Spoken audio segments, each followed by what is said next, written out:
арай жоохон эрт шинийн 3-нд хийсэн шалтгаан нь шинийн 3-ны өдөр Баасан гаригийн өдөр байсанд байгаамаа.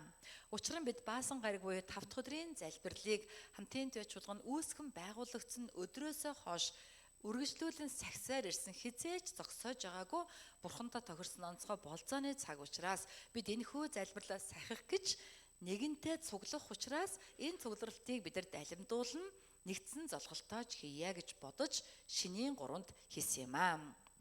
Тэгээд бас эртээсэн болохоор тийм ээ цагаан сар хуучирч амжаагүй байсан болохоор цөөхөн хүн ирэх болов гэж санаа зовж исэн ч гэсэн та бүхэн маань ялангуяа тухайн өдөр ахмадууд маань бас цагаа гаргана олноороо ирсэнд үнэхээр талархаж байна. Бид бол сүнслэг ах дүүс юм аа. Бид бол Бурхан гэдэг аавта түүний сүнсээр нэг итгэлд нэг баптизм, нэгэн чуулганаар овоглсон итгэлийн гэр бүл ах дүүс, эгч дүүс юм аа. Тийм учраас үндэсний уламжилт баяраар бид бие биенийхээ амар мэндийг мэдэж золгох нь мэдээж юм бөгөөд зайлшгүй хэрэг юм аа. Тэгэх тусмаа Бурхны эцгийнхээ өргөөнд ирээд түүний өмнө шинэл золгох нь Бурхны мэлминд тааламжтай таатай байх болно гэдэгт итгэж байна. Тийм учраас 5 дахь өдрийн нэгдсэн золголт Бурхны тослогоотой залбирлаа хамтдаа хийсэн сайхан цаг байсан. Гэхдээ ирж амжаагүй хүмүүсийг би ойлгож байна. Ягаад гэвэл цагаан сар шинийн 3 гэдэг бол хараахан хуучирч амжаагүй маш их завгүй тийм ээ ийм одоо ачаалал өндөр байдаг учраас ирж амжаагүй байхаа. Гэсэн ч таны дээр Бурхны ивэл дүүрэн байсан гэж итгэж гин өнөөдөр мөргөлийн дараа үргэлжлүүлэн золгоороо. Цагаан сар болоод өнгөрсөн надад хамаагүй энэ хүмүүс намайг анзаарахгүй байх сэмэрхэн явчихъя гэж бодох нь буруу бодол юм аа. Бид нар тийм ээ ёс ямбар төр төмбөр гэдэг бид нар нэгэн чуулган нэгэн итгэлийн ах дүүс болвол цагаан сарын баяраар холын мартагдсан хамаатантайгаа хүртэл зайлшгүй уулздаг шиг бид нар зайлшгүй чуулган дотор биеийнхээ амар мэндийг одоо ирж золгож тийм ээ би танд хамаатай би таныг мэдэн та намайг мэднэ гэдэг энэ одоо зүйлийг дахин батлах нэгэн боломж өгдөг гайхалтай сайхан уламжлалт соёлыг түгээх баяр учраас чуулгандаж энэ соёл сүнслэг байдлаар хэрэгжих ёстой гэдэгт итгэж байна. Амен. За өнөөдөр эзэн бидэнд найдварыг өгч байгаа найдварын өдөр юм аа. Өдөр юм. Учир нь эзэнд юу ч дэндүү хэцүү биш юм аа. Амен. За тэр одоо өнцгөөс өнөөдрийн Еремия номны 32 дугаар бүлгийн үгийг харцгаая. За Еремия гэдэг энэ үг бол хүний нэр байгаа. Энэ хүн бол иш үзүүлэгч хүн. Иш үзүүлэгч гэдгийг өөрөөр бол бошголагч гэж хэлж болно.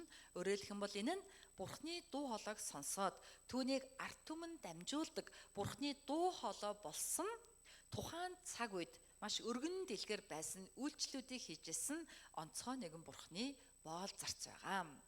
Еремиягийн амьдралыг бодоод үзвэл тэр 26 27хан наснда Бурхнаар дуудагдсан байгаа. Тэгээд тэр насан туршдаа тийм ээ үнэхээр одоо хүнд хэцүү хүчээр замаар явсан бөгөөд тийм замаар явсан ш тэр Бурхны ажлыг тасралтгүй хийсэн хүн бөгөөд тэр бол үгийн хүн жинхэнэ үгийг дамжуулдаг бас жинхэнэ нулимсан залбирлагч нулимсны одоо ийм иш үзүүлэлт байсан юм аа. Бид нар хэдэн жилийн өмнө үүрийн залбирлаар ковидын өдрүүдэд Еремия номыг бүтэн яваад дууссан байгаа. Тэр үеийн үрийн залбиралд орсон хүмүүс бол энэ номны бүхий л одоо үгүүдийг нэг бүрчлэн сонссон гэдэгт итгэж байна. За ингэж Еремия маань тийм ээ хүнд хэцүү амьдралыг туулж явахдаа олон удаа зодуулж илээ. Тийм ээ одоо усгүй хуурай худаг буюу нөөцлөрт хаягдчихлаа. Бас хорионы гэр буюу монголоор бол хар гэрт хоригдчихлаа. Бурхны үгийг дамжуулсны хариуд түүнд ерөөл талархал биш харин зовлон бэрхшээл асуудал ирж ирсэн байгаа. Гисэн хэдий ч шантралгүй Бурхны үгийг дамжуулсаар л байсан. Тийм учраас би ч гэсэн тийм ээ Бурхны хүн болж пастор болж энэ цаг үед амьдарч байгаа хүний хувьд итгэлийн маань одоо өндөр ах гэж хэлж болох Еремиягийн тухай ингээд бодоод суухаар дотор маань сүнс маань гайхдаг. Яаж амьдэрсэн юм болоо? Яаж даван тулсан юм болоо? Яаж явсан юм болоо? Үнэхээр хэцүү тийм ээ ийм одоо амьдралыг Еремия тулсан байгаа. Тэгээд тэр Еремиягийн залбирлыг бид нар сайн унссан. Еремия яг юу гэж залбирч байсан бэ гэдг нь түүний итгэл ямар байсан бэ гэдгийг харуулж байгаа, түүний дотоод сэтгэлийг харуулах, итгэл үнэмшлийг харуулах маш том гайхалтай бичээс юм а гэдгийг бид нар харж болно. За тэгвэл эхлээд өнөөдрийн үгийн түүхэн нөхцөл байдлыг авч үзье. Тэгэхээр Еремья ном бол иш үзүүлэг түүх хоёр ээлжилж орсон ном байдаг. Иш үзүүлгийн дундуур түүхэн үйл явдлуудыг оруулаад тэгснээ шууд иш үзүүлгийн үгсийг өгсөн учраас уншихад ойлгоход хэцүү номуудын нэг. Аль нь түүх юм бол, аль нь Еремьяд өгсөн иш үзүүлэг юм бол гэдэг ялгахад хэцүү бөгөөд энийг ялгахчвал Еремья ном маш амархан болдог ном байгаа. Бид нар Библийг хичээлээр иш үзүүлгийн номнуудыг маш амархан болгож судалдаг байгаа. Хамтын төвийн цуглаанд олон Библийн багш нар байгаа. Багш нар маань Библийг заагаад хуучин гэрээ заавал та нар заавал хамрагдаарай. Тийм ээ? Миний зааж байгаа анги ч гэсэн удахгүй хичээлээ эхлэх болно гэж би өөртөө итгэж байна. Амен. За тэгвэл ямар цаг үе байваа гэвэл энэ бол өмнөд Юда улсын сүүлийн хаан Зедекиягийн хаанчлалын цаг үе. Зедекия гэдэг хаан бол өмнөд Юдагийн сүүлийн хаан байсан. Зедекиягаас өмнөх хаадуудын үеэс эхлэн Йохояким хаан буюу хойноос доороос 3 дахь хааны үеэс эхлэн тухайн цагийн хамгийн хүчирхэг империалист гүрэн болох Вавилон Юда руу дараалсан 4 удаагийн довтлохоо хийсэн бөгөөд энэ удаа бол 5 дахь удаага довтлож байгаа үйл явдал. Тэд ингэж 5 дахь довтлохдоо хотыг тойрон бүслээд бүтэн 2 жил бүсэлсэн 2 жил тийм ээ одоо Ерүсалим хот бүсэлтэнд байгаа ийм нөхцөл байдал дээр өнөөдрийн үг өгдөж байгаа. Тийм учраас өнөөдрийн 24-р ишлэлдэр Еремья хэлсэн байгаа. Үзэгтүүн бүсэлтийн далангууд хотыг авахар түүнд хүрчээ. Илт өсөглөн болон тахлын улмаас хот өөрийнх нь эсрэг тулалдаг халдайчуудын гарт оров. Таны айлдсан зүйл биелжээ. Үзэгтүүн та хардаг билээ. За энэ дээр гарч байгаа халдайчууд гэдэг үг нь Вавилончуудын өөр нэгэн нэр. Өөрөөр бас халдайчууд гэж нэрлэдэг байсан. Халдайчуудын бүслэлт хотын хэрмийг зарим газараар нь цөмлөөд, зарим газараараа бүслэлт хамгаалж исэн хамгаалтаас сэтлээд хот руу дайрч орж ирээд хот ерөөсөө Вавилончуудын гарт эзлэгдэж байгаа үеийг Еремья юу гэж тодорхойлсон бэ гэвэл илт өсөглөн тахлаар хот нэрвэгдсэн цагаа гэж хэлсэн байгаа. Тэгэхээр Библиэлд ийм ихэр юм шиг дараалж явдаг хос хилцүүд байдаг. Энэ хос хилцүүгүүд дотор өнчин бэлэвсэн ядуу, өнчин бэлэвсэн цагаач гэдэг үг байдаг бол бас өөр нэг нь илт өсөглөн тахал гэдэг үг байгаа. Илт өсөглөн тахал гэдэг бол 3 сет зовлон юм. 3 сет зовлон бөгөөд энэ нь Бурхны шийтгэлийн илэрхийлэл болдог хилцүүд байгаа. Илт гэдэг бол дайн дажин. Дайн дажны улмаас өсөглөн, өсөглөгийн улмаас халдвар төвчин тахал дэгдэх нь аимшигтай шийтгэлийн илрэл, аимшигтай уур хилэнгийн илрэл юм а гэдгийг хуучин гэрээ Библи биднэрт хэлж өгч байгаа. Тэгэхээр Ерүсалим хот маань илт өсөглөн тахлын улмаас бүслэлтэнд орж бүслэл сэтэрн хот сүрч байгаа гэж Еремья хэлсэн нь энэхүү бүслэлт ба энэхүү Вавилончуудын довтлогоо нь эцэст нь тэдний буруу, тэдний гэмээс болсон юм а гэдгийг зааж өгч байгаа. Бурхны хариу юм а, гим нүглийн улмаас өгч байгаа Бурхны хариу юм а гэдгийг харуулж байгаамаа. Тийм учраас өмнөх 21 22-23 дээр хэлсэн та өөрийн ард түмэн Израилийг тэмдгүүд гайхамшгүйд хүчит гар сунгасан мутраараа болон агуу аимшгаар Египтийн нутгаас гарган авчирч эцэг өвгдөн өгөхөөр өөрийн намлсан нутаг болох сүү балаар бэлгсэн тэрхүү нутгийг тэдэнд өгсөн билээ. Тэд орж ирээд түүнийг эзэмссэн боловч тэд таны дуу хоолойг дагаагүй, таны хуулиар алхаагүй, таны тэдэнд үйлдэж тушаасан бүхнээс юуг нь ч тэд үйлдээгүй. Тиймээс та энэ бүх гайхамшгийг тэдэн дээр авчирсан билээ. Тэгэхээр халдайчуудын довтлогоо нь халдайчуудын улмаас өмнөд Юдагийн хаанчлал мөхж байгаа нь эцэст нь Юдагийн буюу Израилийн дуулуургүй байдлаас Бурхны үгээр алхаагүйгээс болсон гэдгийг энэ дээр харуулж байгаамаа. За энэ түүхэн нөхцөл байдал Зедекия хаан энэ сүрлийн гол шалтгаан болсон. Яг л аливаа хамт олонны удирдагч маш чухал байдаг. Удирдагч ямар шийдвэр гаргаж, удирдагч хаашаа алхаснаас хамт олонны хувь заяа хамаардаг. Зедекия бол өмнөд Юдагийн хаан удирдагч байсан. Тэрээр энэ бүслэлтийн дунд Тэнгэр газрыг бүтээдэг агуу хүчирхэг Яавэ эзэнд найдаагүй.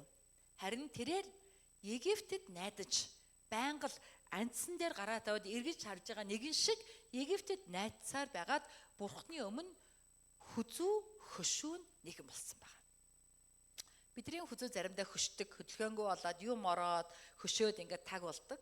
Энийг бол хүзүү хөшөх буюу хөшүүн хүзүү гэж байгаа. Бид нар Бурхны өмнө хүзүү хөшүүн байж болохгүй. Бидний хүзүү Бурхны өмнө нуурахтай амархан, доошоо орохтой амархан байх ёстой. Хүзүү яагаад хөшдгийг? Нэг зүйлээр хитрхээ төвлөрч юм уу? Эсвэл нэг янзаараа эвгүй дэрлэн удаан хөвцсээс болоод хөшж байгаа. Тэгвэл Египтэд найдаж байгаа Зедекияг яагаад хүзүү хөшөө гэж хэлсэн юм бэ? Яагаад бол энэ Зедекиягийн байдал боловч үнэндээ бүх Израильчууд бүгд дандаа Египтэд найддаг байсан. За, Египтийн талаар ярив. Египт орн гэдэг бол бүх цаг үеийн хамгийн хүчирхэг эзэнт хүрэн байсан байгаа. Олон зууныг дамжиж Египт болвол тийм ээ Месопотамийн соёл иргэншээс гадна оршин тогтносон хүчирхэг империалист гүрэн байгаа. Египтийн боолчлоод Израильчууд 430 жил байсан. Тэд 430 жил тэр орны боолын боол, босхны шороо болон хамаг хүнд хүчээр ажлыг хийж, эцэстэн бурхан тэднийг 10 гамшиг ба агуу гайхамшигаар гаргаж ирсэн. Гисэн хэдий ч илжиг модон ударгандаа дуртай гэдэг шиг тэдний дотор дандаа Египт мундаг, Египт агуу, Египтийн соёл иргэншил бишрмээр, Египтийн хоол амттай, Египт хүмүүс соёлтой гэдэг ийм үзэл бодлын хан байдаг байсан учраас ямар ч нөхцөл тэд Яавэ бурхандаа биш Египтэд найддаг, Египт рүү эргэж чардаг, Египтийг сангалцдаг, Египтийн тусламжийг хүсдэг ийм муу зуршилтай болсон байсан. Энэ муу зуршлын улмаас тэд Яавэ бурханд биш Египтэд найдсан болохоор тэдний амьдралд энэхүү гайхамшиг зовлон буужирсан юм аа. За тэгвэл бид үүнийг яаж ойлгох вэ? Бидний хувьд Египт гэж яг юу юм болоо? Бидний хувьд Египт гэдэг нь энэ дэлхийн ертөнцийн үзэл санаа, энэ дэлхийн ертөнцийн байр байдал, энэ дэлхийн ертөнцийн соёл, энэ дэлхийн ертөнцийн үнэт зүйлсийг ярьж байгаа маа. Бид ертөнцөөс дуудагдж цөл гэж нэрлэгдэх чуулганд орж ирсэн байгаа. Хэрвээ бид чуулганд орж ирсэн бол бид андсан дээр гараа тавиад урагшаа зөвхөн Есүс Христ Бурхныг хараад тууштайгаар явах ёстой байхад бид чуулганд явдаг мөртлөө байнга ертөнцийг санагалзаж, хуучин байдлаа санагалзаж, энэ дэлхийн хүмүүсийн ертөнцийн хүмүүсийн соёл, иргэншил, зан заншил, хувцаслалт, үг яриа, үйлдэл, дуу хөгжим тийм ээ сайхан санагдаж байнга тийшээ эргэж хараад тэрийг хүсэмжлээд байвал бид Бурхны өмнө хүзүү хөшүүн арт түмэн болно гэсэн үг юм аа. Бид ингэж хүзүү хөшөө тийм ээ хүзүү хөшүүн арт түмэн байвал Бурхан биднийг зөв голдролд оруулахын тулд бидний дээр ил өсөглөн тахалмитын бэрхшээлийг авчрахаас өөр аргагүй болдог гэсэн үг юм. Тийм учраас бид Бурхны өмнө зөөлөн хүзүүтэй хамтын туйчууд байцгаая. ертөнц хичнээн сайхан санагдсан ч эзнээс илүү сайхан байна гэж байхгүй маа.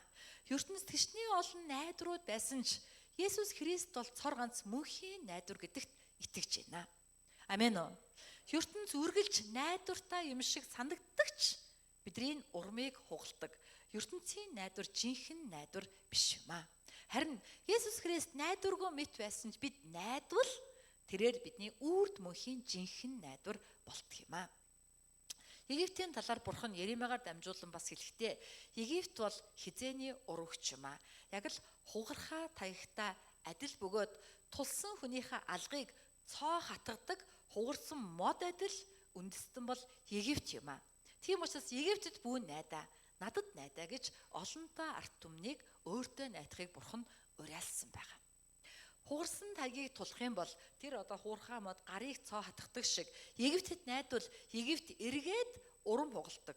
Түүнчлэн бид ертөнцид найдвал бид найдах тусам илүү том урам хугарч, илүү хүчтэй унж, илүү том асуудал бэрхшээлд орно гэсэн үг юм аа. Амен уу. Хайртай хамтын туйчууд минь ээ. Найдвараа Бурхан дээр тавиа. Амен уу.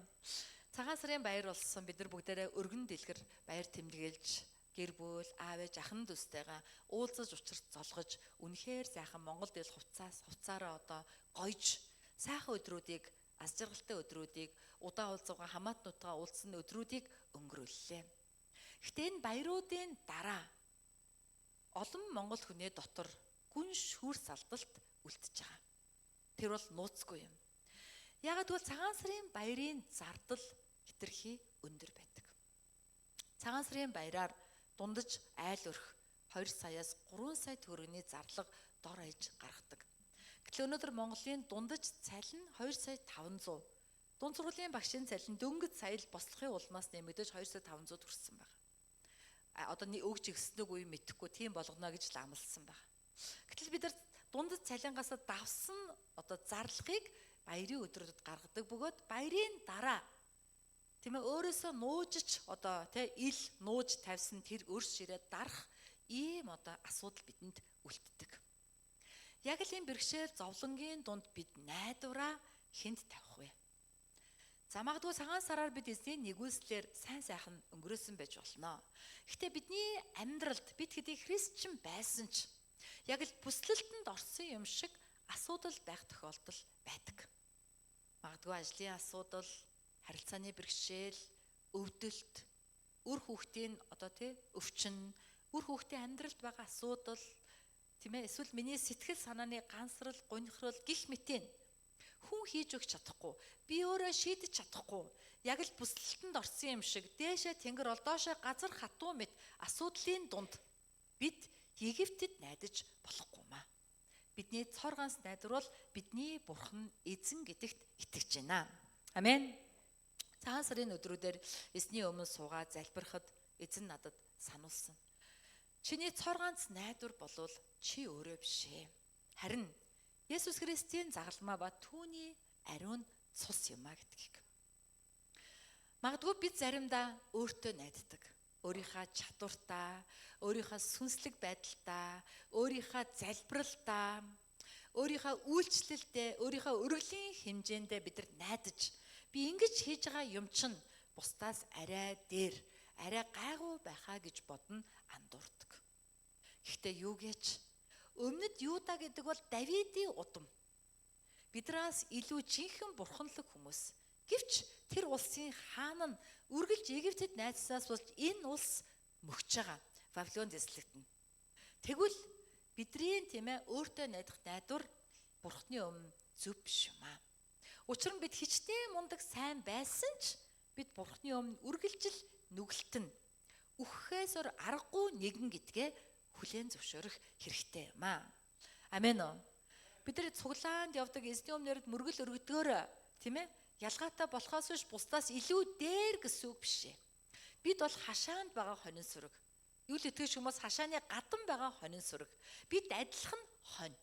Бид хашаан дотор байгаараа л ялгархаас биш өөрөөр ямарч ялгаагүй гэдгээ ойлгох нь чухал байгаа. Энэ бол эзний надад өгсөн ухаарл байсан. Чи бусад пастораас өчүүхэн төдий ч ялгаагүй. За пастор байдгаа чи бусад хүнээс өчүүхэн төдий ч ялгаагүй. Чи хичнээн сайн байсан ч миний өмнө чи өвхөл зохистой нүгэлтэн гэдгээ ойлгох. Чиний цоргоос найдвар, чиний чадвар, чиний залбирал, чиний төлөвлөгөө, чиний харилцаа биш. Харин би юм аа. Би тэр тусмаа Есүс Христийн загалмайн цус чиний найдвар юм аа гэдгийг эзэн сануулсан. Тэгээд эзэн хэлсэн надад юу ч дэндүү хэцүү биш ээ. Найдвараа зөв тавьбал юу ч дэндүү хэцүү биш ээ гэдгийг сануулсан байгаа. Амен уу. Тэм учраас түүхэн нөхцөл байдал буюу Зедекиягийн хандлагаас бид юуг сурах вэ? Бид ертөнцид найтахаа болио. Бид өөрсдөө нэхүүрс шалгаад миний найдвар үнэхээр бурхан дээр Есүс Христ дээр байгаа эсхийг харъя. Хэрвээ миний найдвар бурхан дээр Есүс Христ дээр үнэхээр байвал бид даруугаар бусдыг өөрөөсөө дээр гэж үтсэн сэтгэлээр зөвхөн түүндэл хандаж зөвхөн түүний үгэндэл дуулууртай бай. Тэгвэл бид жинхэнэ найдварын бурхнаас тэр итгэл найдварыг олж авнаа. Амен уу. За ийхүү одоо Зедекия хааны цаг үед ийхүү одоо боолчлогдож биш ингэж бүслэгдэж улмаар хот эзлэгдэж тэгээ Зедекия хаан Египтэд найдсан найдварынхын дагуу Египт одоо тэдний одоо эзэлж авсан байгаа. Египт туслахаар ирсэн байгаа. Египт Бабилончууд бүсэлдсэн байсан чинь Египтүүд ирсэн. Египтчүүд ирж байгааг сонсоод Бабилоны цэрэг бүсэлдээ орхиод Египтээс зугтсан байгаа яваад. Египт хүчтэй зугтсан. Гэтэ Египтчүүд ирж байгаад Бабилон өөр улстай нийлээд илүү хүчтэйгээр дайрах гэж байгааг сонсоод Египтчүүд ямар ч хэрэггүй Юдагийн төлөө цэргээ гарзанд гаргах хэрэг юу байна гэд ирж байгаад буцсан. Египт бол ийм л одоо хуурамч, ертөнц бол яг л ийм л хуурамч, ийм л урвагч байдаг гэдгийг бид нар ойлгох хэрэгтэй. Ингээд Египтийг буцсныг мэдээд Небухаднецар дахин цэргээ авчирн хотыг бүслэн, улмаар хотыг дайрн эзлэж Зэдекиа хааныг барьж аваад хоёр нүдийг нь одоо ингэж Египтэд найддаг нүдийг нь одоо ухаж аваад тэгээд түүнийг сохор чигээр нь боолуудаа зүг одоо гар хөлийг нь гинжлээд боолуудаа зүг туугаад Бабилонд аваачаад Бабилонд олны өмнө түүнийг цаазалж байгаа. Ингэж одоо Өмнөд Юдагийн сүүлийн хаан насарж цаазлсан байгаа. Ингэж юуд орно мөхж байгаа. Гэтэ Зэдекиад бурхан боломж өгсөн. Бурхан хизээч биднийг сүрэл дунд эсвэл зөрүүдлэл дунд мунхаглал дунд нь орхидоггүй. Үргэлж бидэнд анхааруулга өгдөг. Үргэлж бидэнд үгээ айлддаг агуу инэрлийн бурхан юм. Бурхан Зэдекиад Еремегаар дамжуулан үг хэлүүлсэн байгаа. Зэдекиа Бабилончуудад бууж өгөө. Бабилоны боолчлолд ор. 70 жил боолчлагд. Тэгээд цаг нь болохоор би Юдагийн сайн сайхныг эргэж сэргэнэ. Энэ бол Еремегаар дамжуулсан эзний үг байсан. Өнөөдрийн үгэн дээр Еремэ хэлсэн байгаа. 19 дэх ишлэлдэр хүн бүрд замынхан болон үйлсийнх нь үржимсийн дагуу өгдөг бөгөөд мэлмийн хүний хөвгүүдийн бүх замналыг харахаар нээлттэй байдаг зөвлөгөөгөөрөө агуу үйлдэлээрээ хүчрэхэг нь та билээ. Бидний эзэн бурхан бол зөвлөгөөгөөрөө агуу бурхан юм аа. Зэдекиад Еремегаар дамжуулсан бурхан зөвлөсөн байна. Бабилончуудад бууж өг. Гэхдээ энэ бол Зэдекиагийн хүсэл, Юдагийн хүсэл биш байсан. Бид асуудал бэрхшээлийн дунд эзний өмнө суугаад залбирахад эзэн биднэрт зөвлөдөг. Эзэн биднэрт үгээ өгдөг. Заримдаа бид энэ зөвлөгөөг дагмааргүй байдаг. Яагад бол энэ зөвлөгөө миний хүссний дагуу биш байдаг. Магадгүй энэ зөвлөгөө намайг улам бүр зовлонгийн дундуур алхах, өвчин дундуураа эдгэрхгүйгээр явах, асуудлын бэрхшээл дундаа түүнийг үүрээд явах талаарх зөвлөгөө байдаг. Нарийн давчуу зовлонгийн зам руу дагуулах зөвлөгөө байдаг. Бидний бодлоор бурхан гараа энчтээд амьдралын асуудлыг таг гэдэл шийдэж өгөөд бүх юмыг супер сайхан болгоод ямар ч асуудалгүй болгочоосоо гэж бодоод залбирдагч бурхны зөвлөгөө тийм биш байдаг. Наад замаараа алхаа. Наад бэрхшээлээ үүрээд яваа. Наад бэрхшээл дундуураа гараа. Бүү зүхтаа. Хэцүү байсан ч надад итгэн найдаад туул. Ийм зөвлөгөөг бурхан өгдөг. Бид нар ийм зөвлөгөөг сонсмооргүй байдаг учраас л Египт рүү эргэж чарна. ертөнцийн арга зам хүний ухааныг хайдаг. Ингэж зовж явах арга юу байна? Бурхны үг тэндэл юм байгаас бүгдээрээ ингэж шийдье. Ийм амархан арга байна гэж хүний ухаанаар шийдвэл бид Бурхны өмнө хүзүү хөшүүн хүмүүс болно гэсэн үг юм аа. Еремегаар дамжуулан Бурхан агуу зөвлөгөөг өгсөн. Мэдээж Еремегийн энэ цаг үед Еремегаас гадна өөр олон Бурхны нэрээр ярьдаг хүмүүс байсан. Тэдний олонх нь хуурамч иш үзүүлэгчид байсан. Тэд Зэдекиад юг зөвлөсөн бэ? Бабилоны боолчлолд орноо. Тэгтээ боолчлын хугацаа 2 жил байна. Богино хугацааны дараа суллагдана. Тийм учраас Бабилоны боолчлолд ороход санаа зовх зүйлгүй, одоох нь эргээд ирэх учраас нэг их сандрах хэрэггүй гэж хуурамч амар тайвныг өгч ирсэн. Бас зарим нь Египтэд найдаа.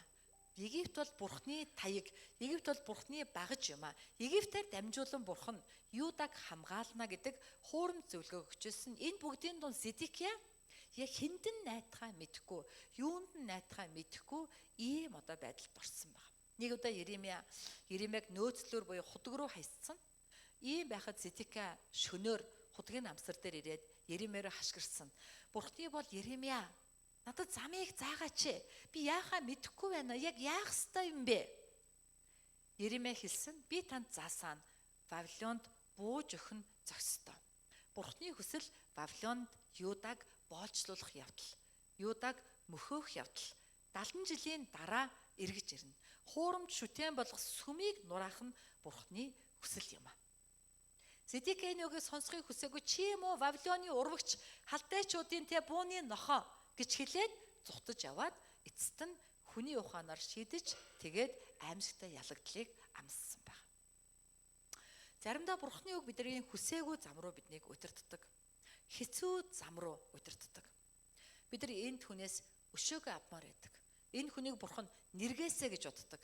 Гэтэл Бурхан энэ хүнийг яг л энэ л чигээр нь хайрлаж, энэ л чигээр нь уучлж, хэцүү ч гэсэн энэ л чигээр нь түүнийг амьдралдаа байлган амьдр гэж хэлдэг. Бид нар заримдаа бидний өвчин гар тавин залбираад ор мөргөө алга болоосоо гэж хүсдэг. Гэтэл Бурхан өвчин зовлон дундаа өөрт нь итгэж найдаж, энэ өвчнгөөр дамжуулан мөнхийн амьдрал руу одож, энэ өвчинд амиа өгч, өвчин дундаж хэрхэн итгэж болдгийг олон хүнд харуул. Энэ Бурхны хүсэл байх тохиолдол олон байдаг. Тийм учраас зөвлгөөгөөр агуу түүний зөвлөгөөг сонсдог, түүнд итгэл найдраа тавьдаг, өсөглөө нь сүнслэг бид бүхэн байцгаая гэж эзний нэрээр ерөөж байна. Амен. Тийхүү одоо Иремья 70 жилийн боолчлын тухай ярьсан, 70 жилийн дараа сэргэлт ирнэ.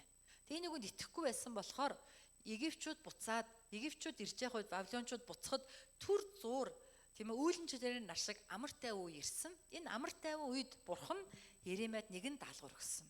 Чи яваад танаа нутгийн тийм ээ Шалумын хүү Ханамел чам руу ирж байгаа. Газраа зарах гэж байна. Яг бол бүгд угаасаа улс орон сүрч байгааг мэдж байгаа хөрөнгөө зараад хатуу валют юм уу тэг алт эсвэл мөнгө болгоод тэгээд одоо зугдах дөрвөх одоо ийм одоо бэлтгэлээ базаж байгаа хүн болгон байгаа юм а зарж байгаа үе хин ч юм худалдаж авахгүй байхгүй. Танаа авга одоо Шалумын хүү Ханамел ирээд газраа зарна гинэ. Чам одоо зольж авах эрх нь байгаа. Золилтын хуулийн дагуу. Тэгэхээр чи тэрийг худалдаж авна. Чи мөнгөөрөө худалдаж ав. Тэгээд үл хөдлөлийн гэрчлэгийг нь гаргуулад хатгал. Ингэж хийж байгаа чинь 70 жилийн дараа сэргэлт ирнэ гэдгийг үйлдэлээрээ харуулж байгаа хэрэг юм а гэж Бурхан хэлсэн байна. Мэдээж Иремьягийн хувьд ч гэсэн авмааргүй байсан. Иремья ч гэсэн тийм улс орн нурж байгааг харж байгаа. Тэр ч гэсэн амьдралаа бодмоор байгаа. Гэвч Бурханы үг байсан болохоор тэрээр тийм ээ Ханамелийн газрыг худалдаж аваад баруухыг дуудаад үл хөдлөх хөрнгийн газар ороод гэрчилгээ гаргуулад цепэнд хадгалсан. Өөрөөлөх юм бол тухайн цаг үеийн цеп бол шавар баар, хуйлмал бичээсийг шавар бааранд хийгээд тэмдэгтэй газар хаданд булдаг. Хаданд булуулж 70 жилийн боолчлын үе дуусахад түүнийг гаргаж аваад энэ газартаа би ус үзэм тариалж байшин барьж амьдрнаа. Энэ нь Иерусалимийн сайн сайхныг Бурхан сэргэнэ гэдэг амлалтанд түшгэлж байгаа итгэлийн алхам юм а гэдгээ Зэдекия хаан болон олон хүнд Иремья хэлсэн байна. Амен. Бид нар Библийг харах юм бол Библийн бичигдсэн нэгэн гайхалтай зарчим байдаг.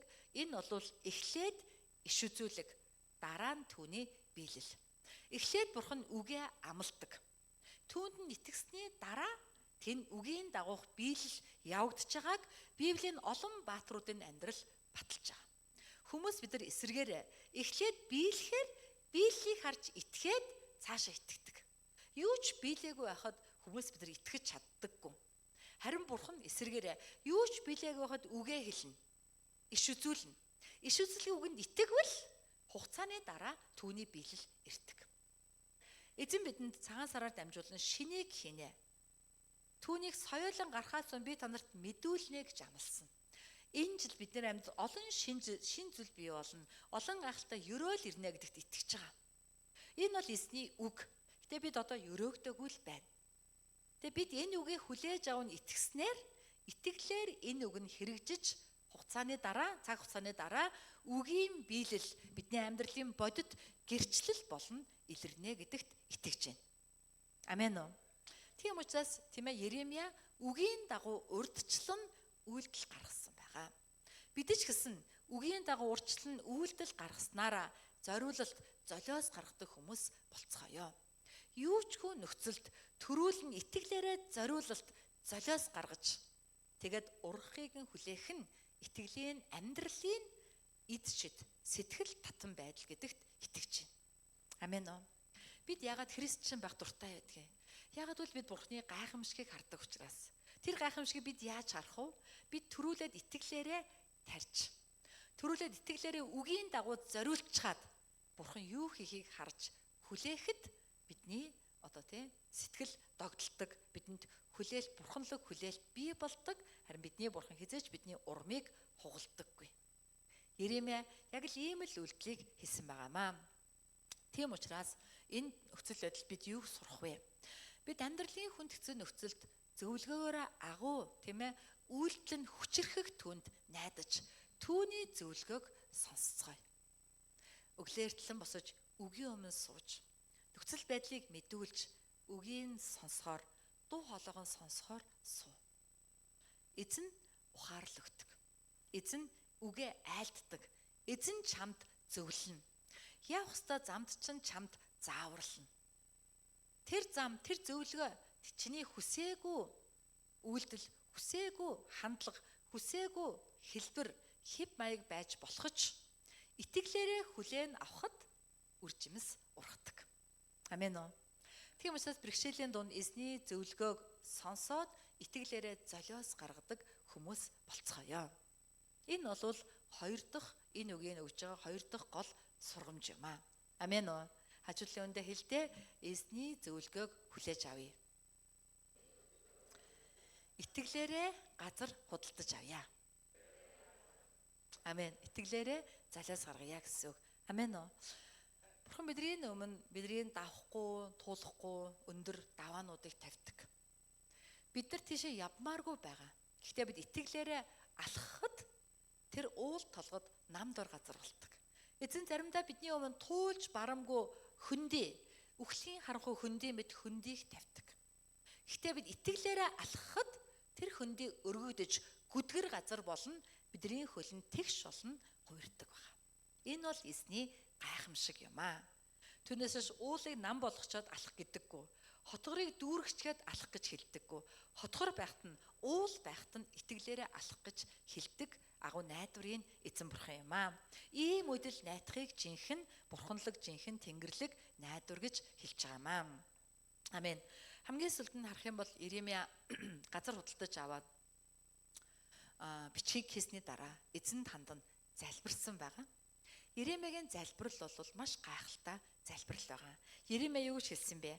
Аяа эзэн Бурхан, үзэх тун та агуу хүч чадлаараа болон сунгасан мутраараа тэнгэрс ба газрыг бүтээсэн танд юу ч дэндүү хэцүү биш ээ.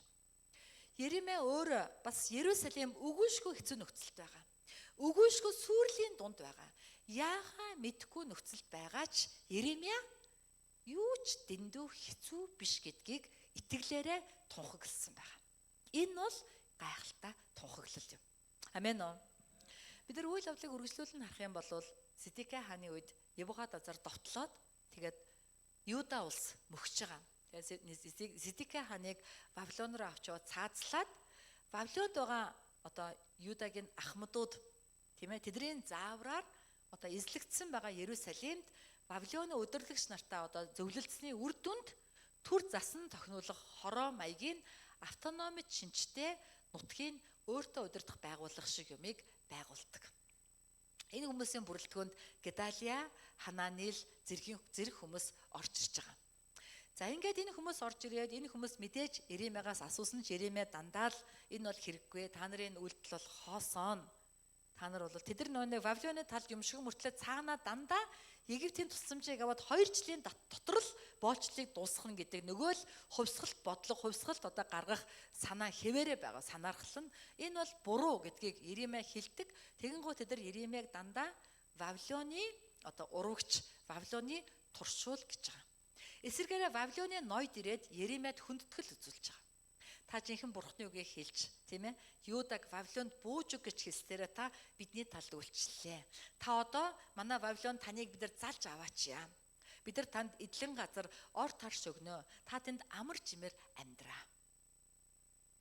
Гэсэн хэдий ч Иремья яваагүй. нурсан, сүйдсэн, энэ тэндгөө нуринг, утаа одоо уугилсан, сүйдсэн Ерүсалимд үлдэж боолчлоос гологдож үлдсэн өвчтөе доолон сохор арт түмнүүдийн дунд байж тэдэнд үргэлжлүүлэн Бурхны мессежийг хүргэсээр байгаа. Иремья тэр газар Бурхны мессежийг хүргэж байгаа гэдэг нь тэр сүйдсэн Ерүсалимд Бурхны хаанчлал байсаар байгаа гэсэн үг. Хэдий улс мөхөж сүмийн бүх дагуурсыг Вавилон руу зөөж сүмийн мөргөл байхгүй болж улс орон байхгүй болсон ч Иремьягаар дамжуулан Бурхныг тунхаглагдж байгаа нь Бурхан хүмүүсийн хүчтэй байдаас үл хамааран ажилдаг. Бурхны хаанчлал хүний хүчээс үл хамааран оршдог гэдгийг Иремья баталсан байна. Иремья үргэлжлүүлэн Ерүсалимд Бурхныг дамжуулсаар л байсан. Арт түмний дунд тэднэртэй хамт уйлж, тэднэртэй хамт инээж, тэдний нулимсыг арчин тэдэнд үгээ тунхагласаар л байсан. Тэр үед түр засан тохинулах хорооных нь ирээд тэдний бослого ишлэгдэж баригдсан болохоор тэд Египт рүү дөрөвхтэй Иремьяг аваад явж байгаа. Яг л тэдний бодлоор Иремьяг аваад явбал Бурхан Иремьятай цуг байгаа юм чинь бид нар Иремьяг аваад явбал Бурхан бидэртэй цуг байна гэж андуурч байгаа. Тийм учраас тэд мухар сүсгээр Иремьяг хүчээр Египт рүү авч явж байгаа. Иремьягийн хувьд бол Вавилонд очиж амар жимээр амьдрах боломж байсан ч тэдгээр хүмүүс тэд бол хэдий бослого гаргаж байгаа ч үнэндээ арт түмний дундах элитүүд, арт түмний дундах боловсрсан хэсгүүд байхгүй.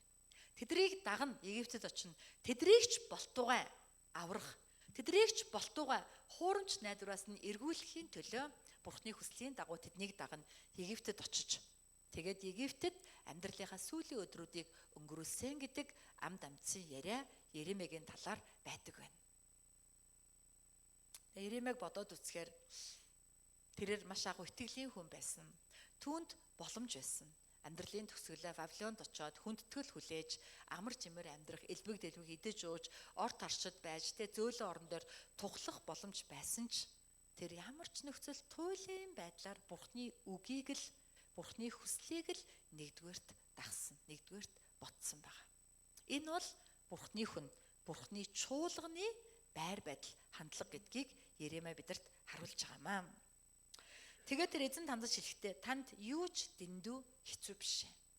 Тийм учраас тэр газар үлдэж чадсан. Тийм учраас тэр Египт рүү явж чадсан байна. Өнөөдөр би танд хэлмээр байна. Хэцүү байна. Амьдрал ямар хэцүү байна. Яаж даван туулна? Яаж шүү амьдрнаа? Улам бүрэл хямралтай, улам бүрэл асуудалтай. Ерөөсөө болохгүй, харилцаа сэрэхгүй, эдгэрэл байхгүй хүнд байна гэж бодож байгаа бол танд би Иремьягийн үгийг хэлье. Эзэнд юу ч дэндүү хэцүү биш. Тийм учраас эзэнд итгэж найд. Эзний хүслийг нэгдүгээрт тооц. Тэгэх юм бол ямар ч хэцүү нөхцөл байсан тэр юу ч дэндүү хэцүү биш байх болно. Таны амьдрал ямар ч хэцүү юм тулгарсан тэр хизээч хэцүү биш болно гэсэн үг. Яагаад гэвэл эзэнд юу ч дэндүү хэцүү байдаггүй. Та эзэнд найдан түшгэлвэл танд ч ямар ч хэцүү зүйл дэндүү хэцүү байхгүй байх болно. Амен уу. Тийм учраас эзэнд итгэн найдан түшиглэн хэцүү бэрхийн дундуурч гисэн түүний хүслийг даган алхдаг хүмүүс байгаасаа гэж өрөөж байна. За Магдалины багийг өрж байна. Магдалины баг бэлдэд гараад ирээрээ. За энэхүү өнөөдрийн үгийг бид нэр төгсгөлд дүгнээд харах юм бол амьдралын хүн хэцүү нөхцөл байдал бид энэ дэлхийд найдахгүй байя. Хүзүү хөшүүн хүн болохоо болцгоё. Харин бид үргэлж эзний өмнө түүний зөвлөгөөг нь сонсохоор толгой гудаан суудаг, түүний дуу хоолойнд чих тавьдаг хүмүүс болцгоё. Заримдаа түүний зөвлөгөө, түүний дуу хоолой амархан байдаггүй, хэцүү байдаг. Миний хүснээс өөр байдаг. Тэгсэн хэдий ч түүний дуулууртаа дагдаг, ерөөхөө сөр аргагүй хүмүүс байцгаая. Тэгвэл ямар ч хэцүү зүйл бидэнд дэндүү хэцүү санагдахгүй байх болно.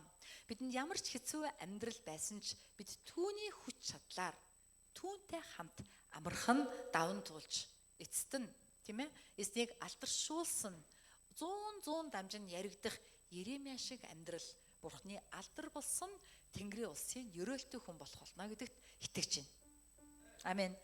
Иремьяд байсан хамгийн гайхалтай ивэл бол түүний туслах баруух юм. Бурхан Иремьяд үгээ заримдаа шоронд байхад нь хэлдэг байсан 21 гэрт.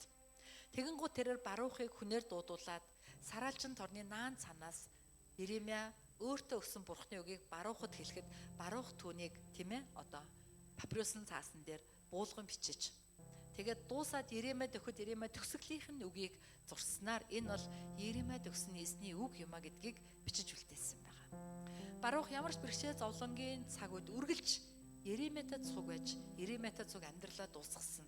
Нэр нь үл мэдэгдэх тайзны ард байдаг 2 дахь гол баатар, 2 дахь дүрийн гол баатар юм аа. Бид ч гэсэн тийм ээ Бурхны замаар алхдаг Бурхны хүмүүс байя.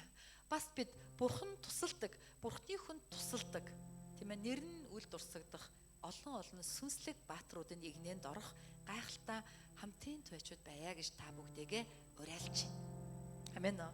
Бүгд хамтдаа хэлье да өөртөө эзэнд юу ч гиндүү хэцүү биш ээ. Зөвхөн түндэл итгэж найдаа.